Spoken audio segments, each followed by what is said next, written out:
Hello and welcome to the day 10 of the Arn Eddie Euro experience. My name's Eddie Cyburns. Joining me again, as always, is Arn Furious. Hi. Um, and again, alas, no longer any 2 p.m. kickoffs. We had to divert our attention to two games that kicked off at the same time today, Arn.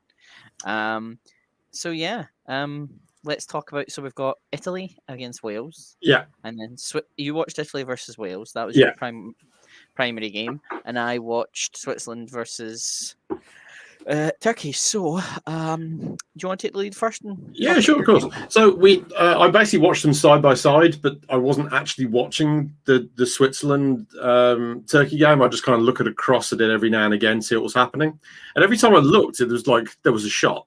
So I think you had the better game. Um, I think so. yeah, Italy and Wales.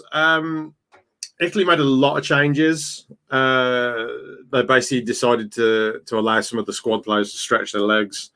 Um, they even subbed Donnarumma off towards the end of the game. It was really much a case of let's give everyone a bit of playing time. Mm. Live, give everyone a bit of playing time, and that, to be fair, it didn't really disrupt the way Italy played.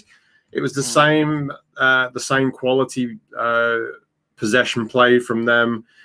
They had the same forward play, so like the way that they've been controlling games, or the first two games in this tournament, they did exactly the same here. The back four were very disciplined.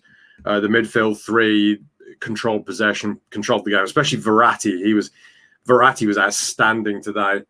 It kind of makes you wonder, like, just how have they gotten away with not playing him? But then you look at the players who have played in midfield for Italy in the first two games, and they've been outstanding as well. It's just they've got an embarrassment of riches in that midfield. And then up front, the front three, they played basically exactly the same. I think the biggest difference between the second string and the first string is that I don't think Belotti looked as sharp as There were certain the images other where he guy. really looked, Immobile. He looked Immobile, very that's kind the of one. Thank you. from what I saw. He looked kind of off his pace a little bit. And again, I think this is the thing with Immobile. Well, not with Immobile, with Belotti. Sometimes he just doesn't always kind of reach the full potential, Yeah, and it's I kind of kind of like, felt like he was trying a bit too hard. So he had one shot from an angle, and he blazed it miles over the bar, and he really shouldn't have taken the shot on from where he was. There were better options. yeah, So there was a lot of that. Bernardeschi played. His set pieces in this game were extremely dangerous. Everyone that went into the box seemed to cause Wales problems. The goal came from a Bernardeschi free kick out on the right hand side, and Pessina ghosted in behind Joe Morrill and just kind of gently touched it into the corner. It was a decent goal, but it was a bit too easy. They could have scored more. If they'd fielded their best 11, I feel like they'd have won this very comfortably. yeah. In terms of, because obviously, if you look at the changes that were made during it, you were kind of surprised by how good the kind of Italy B team in essence kind of were? I say B team, a very light push. It wasn't so much that they were good; it's that they basically slotted into exactly the same formation, the exact same style of play, and there wasn't a massive difference between what they did in the first two games and this one. So he's got them playing that. Everyone in their camp is playing the same way. Although, again, as I keep saying about Italy, I've always got that concern that they don't seem to have a plan B. Like if it's not going right, it feels like they can only make like for like swaps or similar players. There doesn't seem to be a way that they can change it up.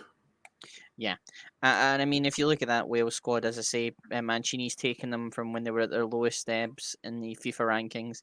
They just failed to qualify for the World Cup, and now they're 30 games unbeaten, and 11 in a row without conceding a goal. Italy, as we said in the preview spells, clean sheets. They are just I say it's just a well-oiled team performance. It's not any individual; it's team. Yeah, and that's in essence what you need with that. that has been the key difference between Italy and all the other fancied teams in this tournament. Italy have very much played as a unit, whether that's defending or going forwards. It all happens as a team, as opposed to say England when they were playing against Scotland. It felt like some of the players were on their own out there, and they were playing for different teams, and just kind of like Foden's out there or that over there, nowhere near the play. Kane stood way down there on his own. With Italy, it feels like the team understands where the ball needs to go and where it's going to go next, and they've obviously done a lot of training and work together to get there, and it's really paying off for them. Again, they were good today. Yeah. Wales, on the other hand, did you get much from them? Bale seemed to miss opportunities. Yeah, Bale had one really good chance that he blazed over when that was after Ampadu had been sent off. So they really shouldn't have gotten anything out of the game at that point. So that was unfortunate because they could have stolen a draw, but it didn't matter in the end. Wales, I think they came in thinking we'll try and defend and just hope for the best, but they got completely overran. I think the key part of this for me is it showed what Italy can do defensively when they run up against a star player. So they had Bale, who made all kinds of things happen against Turkey. He was completely nullified, apart from that one chance where he kind of got free. The rest of the game, Bastoni just had him in his pocket. And he marked him out of the game. Like, completely marked him out of the game. Yeah. Aaron Ramsey had a one-on-one shot. Didn't score, from what you told me. Yeah, he kind of got in down the channels. He did make some dangerous runs. You know what he's capable of doing. But as with against Turkey, he needed 3 chances to get one on target, and this was almost a half chance compared to all of the ones against Turkey that were all very clear cut. So I don't really blame him for not scoring that goal, but. At the end, it didn't really make any difference. Wales probably didn't deserve to get anything out of the game, but they played quite well. They're not going to be a pushover, so they're going to be in the round of 16. Whoever gets them is going to have to play well to get past Wales, and they're going to have to do what Italy did and nullify them, mark the key players out the game. Where I worry about Wales is the difference in skill level between their better players and the ones that they have to play. I don't want to single anyone out, but say Joe Morrell on the goal, that's the kind of thing that you wouldn't have if everyone was at sort of the Bale and Ramsey kind of level throughout the team. And they have weaknesses that can be exploited. Yeah. And obviously they'll be missing one of their players after the red card. No Ampadu. Yeah. Red card. I mean, stepped on the foot. Were you? Yeah, it was. I mean, when it happened, I was like, "That's not a red card," because it looked like he just stepped on his foot, but it was a little bit higher than that. It was kind of around the ankle. So, I mean, I didn't think there was a lot of intent in it. Yeah. So, but they don't measure it on intent anymore, do they? So, no. I can see how it was given, but I wouldn't have had that as a red card. Yep. So Italy finished first, Wales finished second, Switzerland are third, and obviously Turkey in fourth. Is that the kind of way you expected or were looking to see this group go in the first place? Or no, not at all. I thought Switzerland, from what I could see in clips from today, they really showed up today. I think it's the first time they really properly showed up in the tournament. I was expecting them to be consistently better than they were. I thought they'd cause Italy problems pre-tournament. They didn't. Turkey, I thought, would be significantly better than they were. I didn't see Wales as being on the level of either of those teams. I felt Bale hadn't had a great season. Ramsey hadn't had a particularly good season. And they need those players to play well if they're going to get anything. Yeah. It just didn't really... looked like they were going to do well, but honestly, the key game in this entire group for me was Turkey and Wales. Wales winning that game and winning it comfortably kind of put Turkey right in their place, which is bottom. They're the worst team in the tournament, Eddie. Well, they have a goal at least. One team has not scored a goal just yet. Not naming any names particularly. It may not be a team that one of us support. But yeah, let's move on to kind of Scotland. yeah, thank you very much. Thank you very much. Sorry, I For had a thing. Switzerland versus Turkey. So Yeah. I watched this. Turkey started off quite well. Quite brightly to begin with. Game was quite energetic from the start. Yilmaz was being quite a nuisance, which I think was working at points. Switzerland then kind of out of nowhere, really. Obviously, the Serovic goal, long range, really good goal. Yeah, it's a good strike. And then from that, Turkey just kind of their defense kind of collapsed. Did they kind of give up? Was that the goal the point where they just went, "Wow, we're getting knocked out anyway"? I think there was a part where I think that defense, the two centre backs did not gel well together and just were. I don't know what happened there. Playing a right back at left back will always cause you problems. Unless you play Croatia. Yeah. Shaqiri's goal was a beauty. Just a weak foot goal. It could have been free right after. He should have passed it to Mbolo. Sommer was having a great game. Great goalkeeper. Really could not say a bad word about him. He was being challenged a lot by Mulder. He was kind of a bright spot for Turkey. Then Turkey finally got on the board after about 60 minutes or so, with a great goal by Kavehi. I tell you, you got some goals in this game. Yeah, some cracking goals. If you want to look at goals of the tournament, other than the one that we know it's probably already going to be, there's some quite crackers in here. Well, so far I've got it as like Schick, Yarmolenko, and then probably one of the goals from this game. Yeah, I would probably say maybe the first goal from Shaqiri, or the Turkey goal from Kavechi. Those two were really good. Mert Mulder for Turkey was quite. I say he was a bright spot. Zubair from Switzerland with a hat trick of assists in this game. Shaqiri was the player of the game, and then it just kind of fizzled out after that bit. It just looked like both teams were just the tools had been downed.